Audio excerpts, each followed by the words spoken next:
Hey, shalom, shalom, everybody. How y'all doing? Welcome back to Rise and Scripts, man. How y'all doing, man? It's Shalom. I'm a Shalom. What's up? Big Lowski. Not feeling up to it this morning or today. I'm not. But we're going to have to push through it. We're going to have to push through it, man, since I have breath to breathe and I got all I need to succeed no matter how good I'm feeling or how bad I'm feeling, man. Hey, it's shit to do, man. We got shit to do. We got shit to do. We got shit to handle. We got stuff to handle, man. So shalom. Shalom. Come on in, man. Let's begin in the book of Jasher for Rise and Scripts, the ancient book of Jasher, as referenced in Joshua 10 and 13, 2 Samuel 1 and 18, and 2 Timothy 3 and 8. Man, and we are pushing right along. We are in chapter 34 today, and that's all we're going to read, chapter 34 today. It's more lengthier than chapter 33. It's like 2 or 3 pages. But we'll go ahead and get into that. We'll go ahead and get into that and see what it is and what it ain't, what we can and what we can't, and the do's and the don'ts. That's what we're going to do. We're going to see what it is. Because these are the things we need to follow. Follow, live by, understand, need to grow. But, hey, we'll keep pushing. A little bit at a time. A little bit at a time.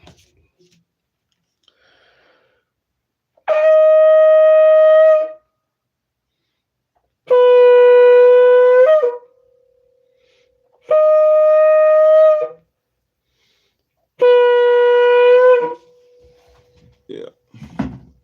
Give honor to the Most High God, man. Give honor for allowing you to have breath to breathe today, man. Man, it don't matter how it look. It look like it's gonna rain outside today, but hey, you hear. Chapter 34 is the slaughter of Shechem. Man, old Shechem had then took Dinah, defiled her, and then tried to get his daddy Hamar to go back and tell Jacob, man, Jacob, I want to wipe your daughter. It's kind of late after you smashed her. You then took her by force and stuff like that. So it's kind of late. But they devised a plan by Simeon and his brother to circumcise all the men of Shechem, if they wanted to marry their daughters and stuff like that. So as of right now, the brothers went ahead and circumcised all the men of Shechem. Ooh, got them in the pain. And then they said they're going to come across the brain while they're in pain. So let's read so we can grow. That is the deal. Grow. Let's grow. Let's grow. The book of Jasher, chapter 34, the slaughter of Shechem.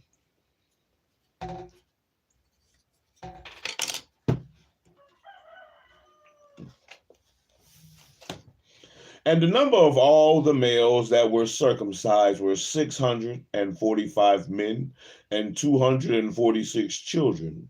But Chiddekem, son of Pered, the father of Hamar, and his 6 brothers, would not listen unto Shechem and his father Hamar.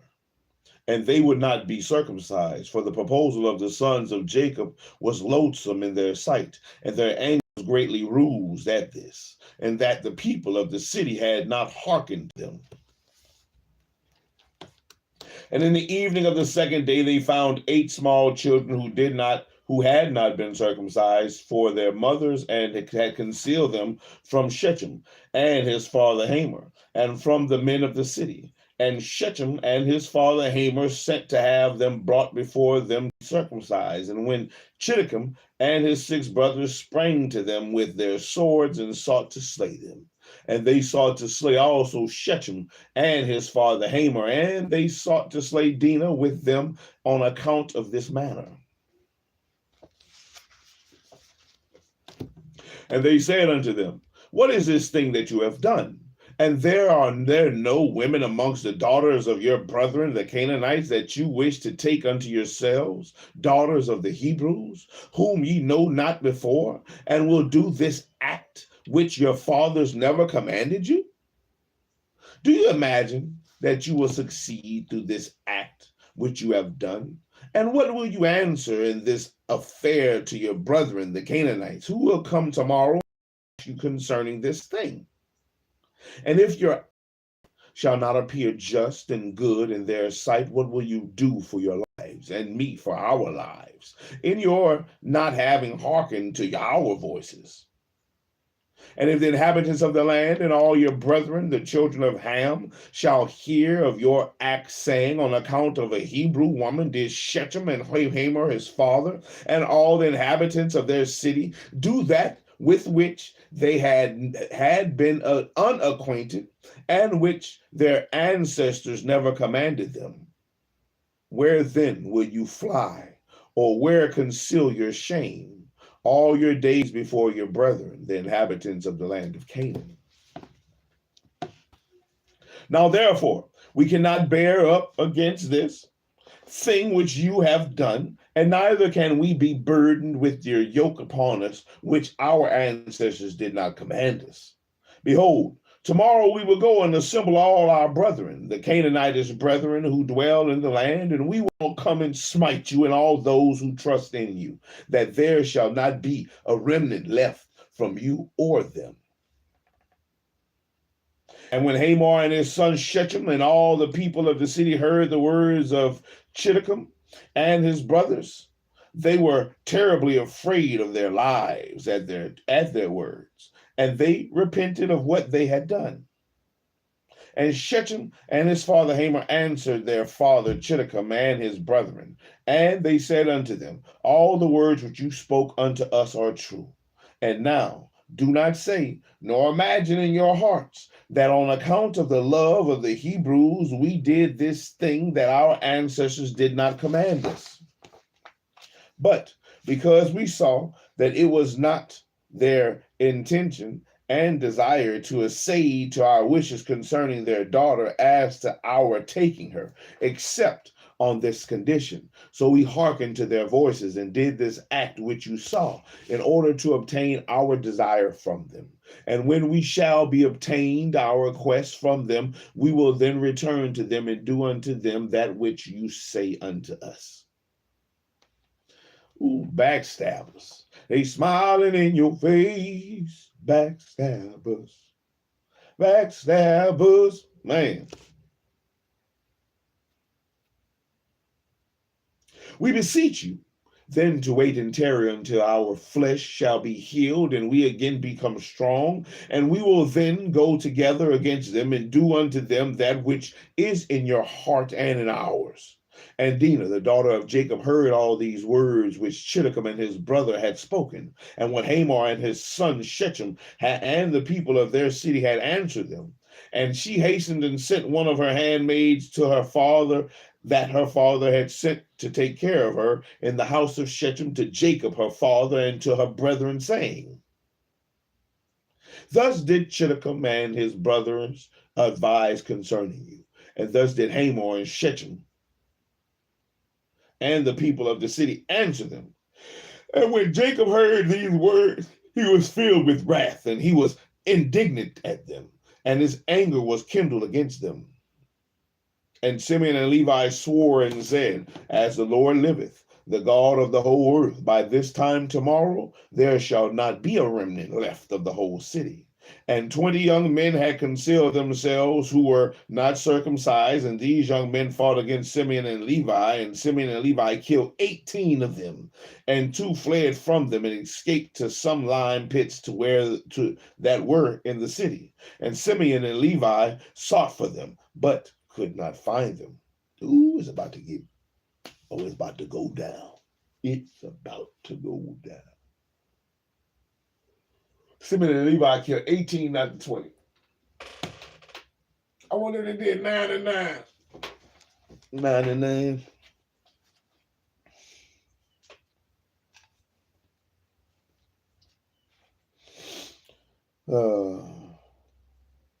And Simeon and Levi continued to go about in the city, and they killed all the people of the city at the edge of the sword, and they left none remaining. And there was a great consternation in the midst of the city, and the cry of the people of the city ascended to heaven.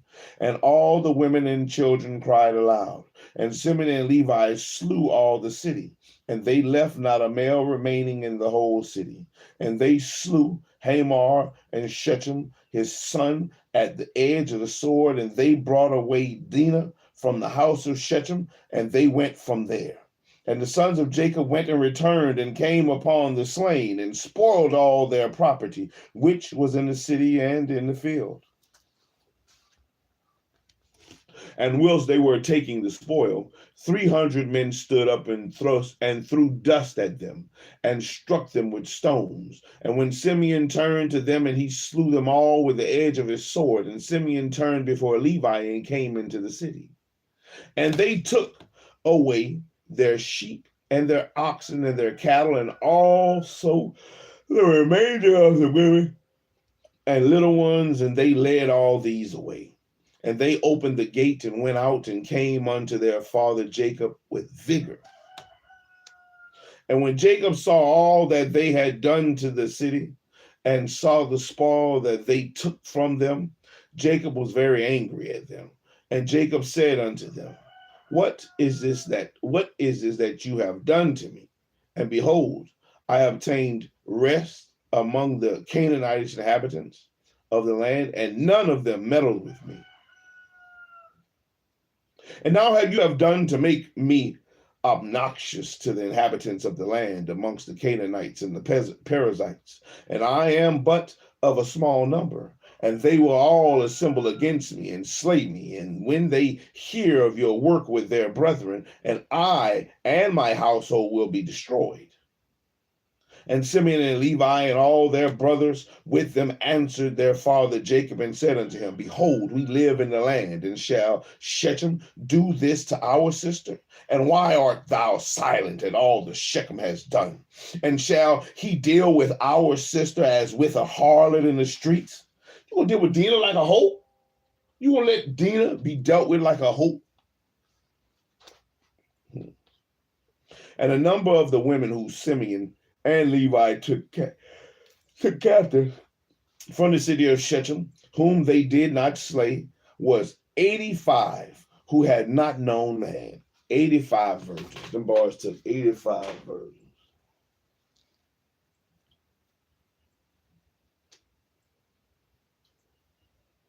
Whew.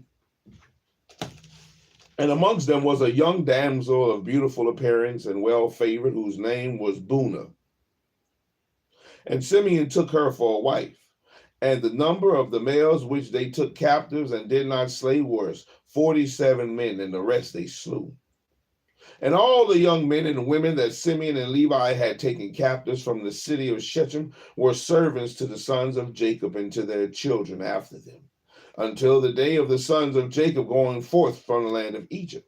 And when Simeon and Levi had gone forth from the city, the two young men that were left, who had concealed themselves in the city and did not die amongst the people of the city, rose up, and these young men went into the city and walked about in it, and found the city desolate without men, and only women weeping. And their young men cried out and said, Behold, this is the evil which the sons of Jacob the Hebrew did to this city, in their having this day destroyed one of the Canaanitish cities.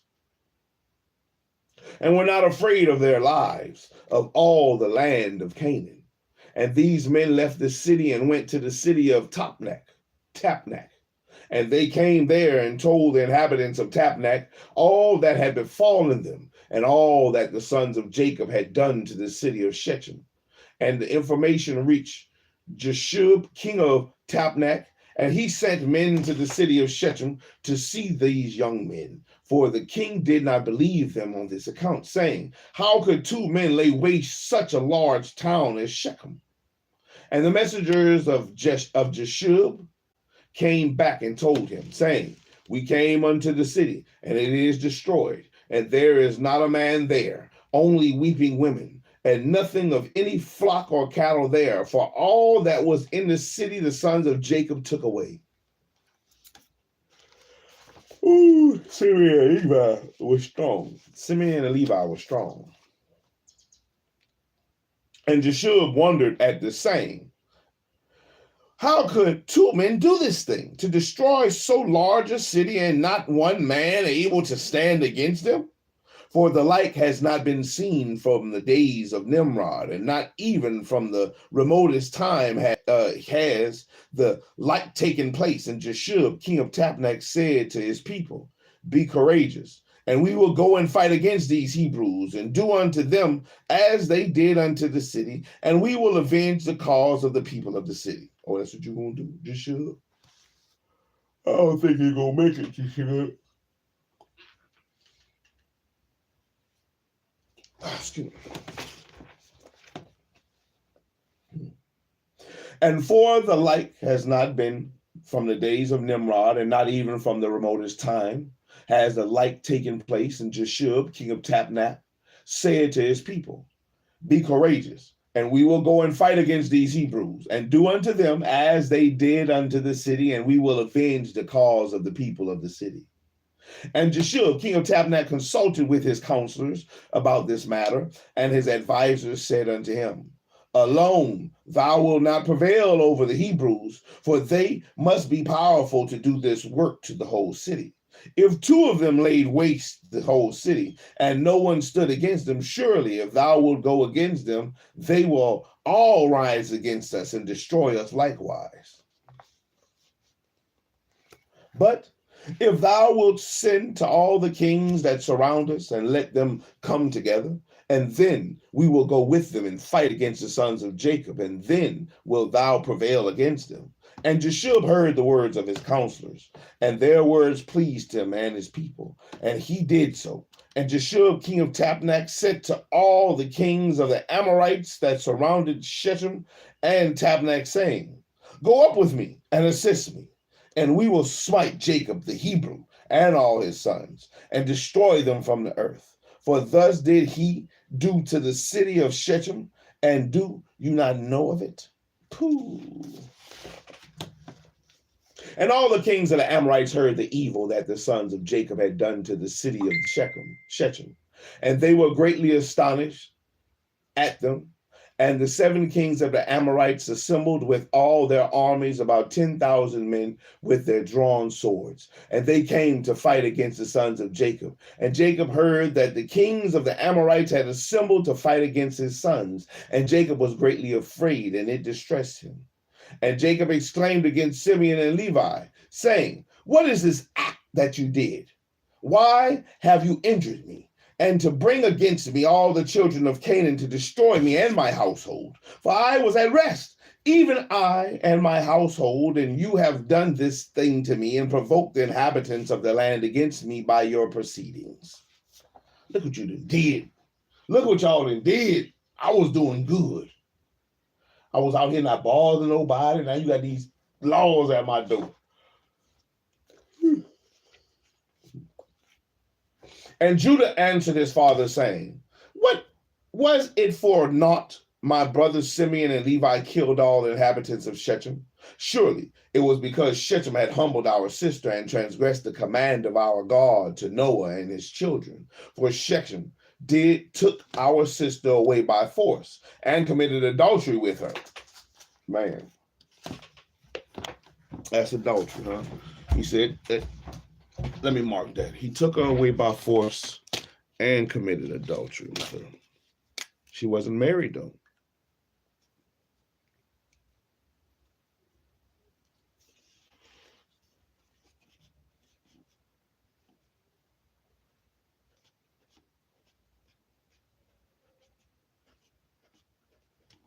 Would it be adultery for forcing her?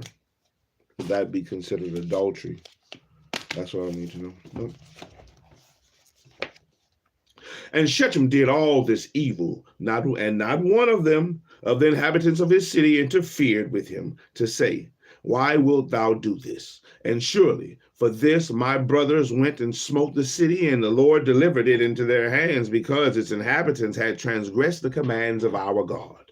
Is it then for naught that they have done all this?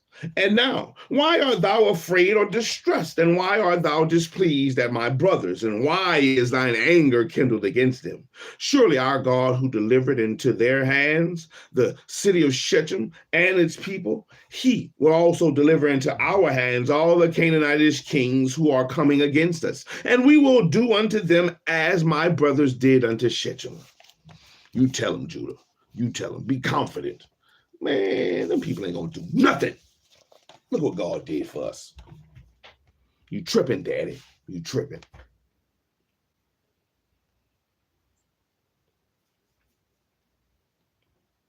And now, my bad. And Judah called, now be tranquil about them, and cast away thy fears, but trust in the Lord our God, and pray unto him to assist us, and deliver our enemies into our hands. And Judah called to one of his father's servants, go now and see where those kings who are coming against us are situated with their armies.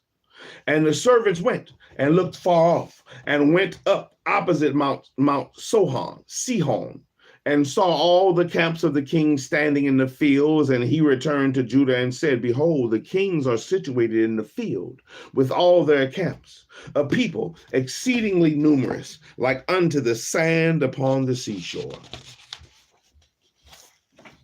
Yes, sir. Yes, sir.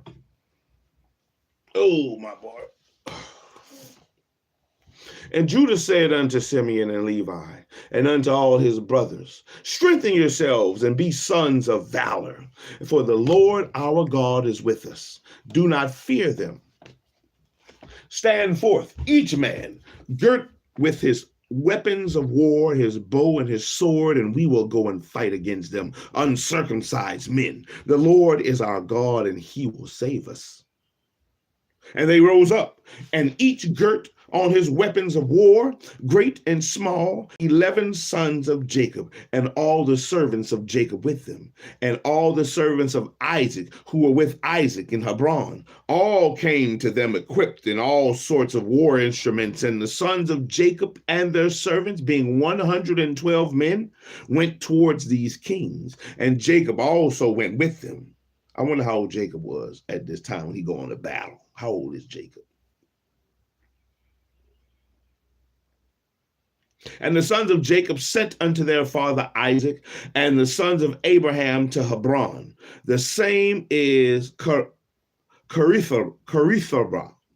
Arba, saying, pray, we beseech thee for us unto the Lord our God, to protect us from the hands of the Canaanites, who are coming against us, and to deliver them into our hands. And Isaac, the son of Abraham, prayed unto the Lord for his sons, and he said, O Lord God, thou didst promise my father, saying, I will multiply thy seed as the stars of heaven.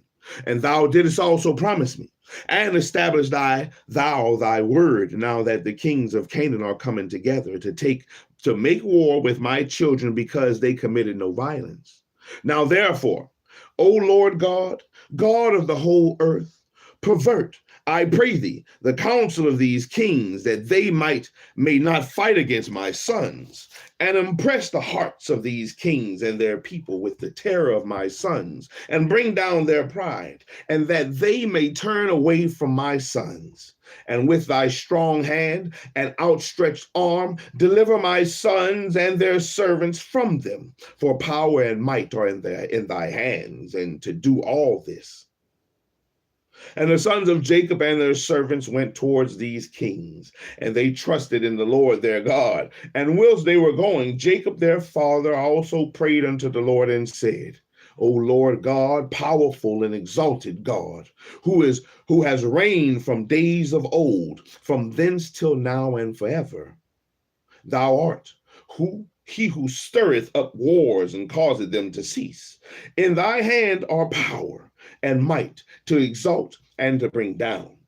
Oh, may my prayer be acceptable before thee, that thou mayest turn to me with thy mercies and impress the hearts of these kings and their people with their terror of my sons, and terrify them and their camps, and with thy great kindness deliver all those that trust in thee. For it is thou who canst bring people under us and reduce nations under our power. And that was chapter 34. But I like that last part. We're going to stop right there at chapter 35, the Amorites' reaction. I like that last part because that's something that, you know, when I have prayed, I don't think that I have prayed that. The statement, oh, may my prayer be acceptable before thee, that thou mayest turn to me with thy mercies. That's definitely something I need to add to my prayers. Oh, may my prayer be acceptable before thee, that thou mayest turn to me with thy mercies. Man, how many of us really ask for mercy from the Most High? How many of us go to him, you know, and or pray and or only pray in our times of trouble and really be like expecting him to make that shit happen like that? Deal with them. But you ain't doing shit you're supposed to be doing. You know, but when from my taking, what I am taking, when these stories are being read, when I'm reading the stories, the people that prayed had a history. They had a history of trying to be and do what they were supposed to do. And yeah, they may have fucked up at times, messed up, diverted, went the wrong direction for a little bit, but they came back with understanding that I have to do what the Most High commanded me to do. That's the only way it's going to work. If I don't do what the Most High commanded me to do, it's going to be death and destruction, desolation, you know. But if I do what the Most High commanded me to do, then he's going to show mercy to me against my enemies and fight the battle for me. It's definitely something that people don't really, you know, that I believe that a lot of people really don't do or consider. They think that, you know, as long as I pray and say, help me, Lord, you know, it's going to be given. But that's not always the case. That's not the case. And we need to get our minds right. We need to bethink ourselves, realize what we're doing wrong and fix it. Realize what we're doing right and continue to add to it. You know, so all praises to the Most High, though. Man, that was the chapter 34 of the ancient book of Jasher, referenced in Joshua 10 and 13, 2 Samuel 1 and 18, and 2 Timothy 3 and 8. And we're going to continue to keep pushing through, man, one page at a time, here a little, there a little, until we can seek and find the treasures that has been left behind for us. So that way we can bring comfort and hope to our minds, to our spirits, to our soul, and also some instruction to be able to be better people, better whatever you are, father, mother, sister, brother, son, daughter, you know, all the above. But the objective is should be to become better. Become better. You should want to be better every day. You should strive to want to be better. So, hey, let's give honor and praises out to the Most High, man. I'm going to blow up the trumpets like ASAP and them.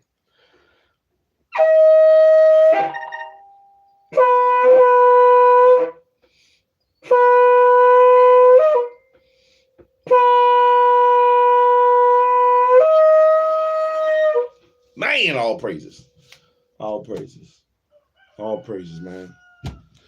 You know, we have to remember, no matter how, you know, dismal or how bad things seem, you know, you must go to where your power is. Where is your power? Where is your power? You know, what do you believe in? What do you hold fast to? And you need to follow what your power and the things that you hold fast to talks about. What does it tell you to do in times of trouble? Run, hold fast, rely on keeping the commandments. What does it tell you to do in your time of trouble? Pray, fast, you know. Do those things and be consistent about it. But till next time, man, that has been Rising Scripts for today. The Book of Jasher, chapter 34. That's what we read. So keep pushing. A little bit at a time, one day at a time, one session at a time. Shalom, everybody. I hope y'all have a wonderful rest of y'all day. Hey, man, I'm out here. Shalom. Shalom.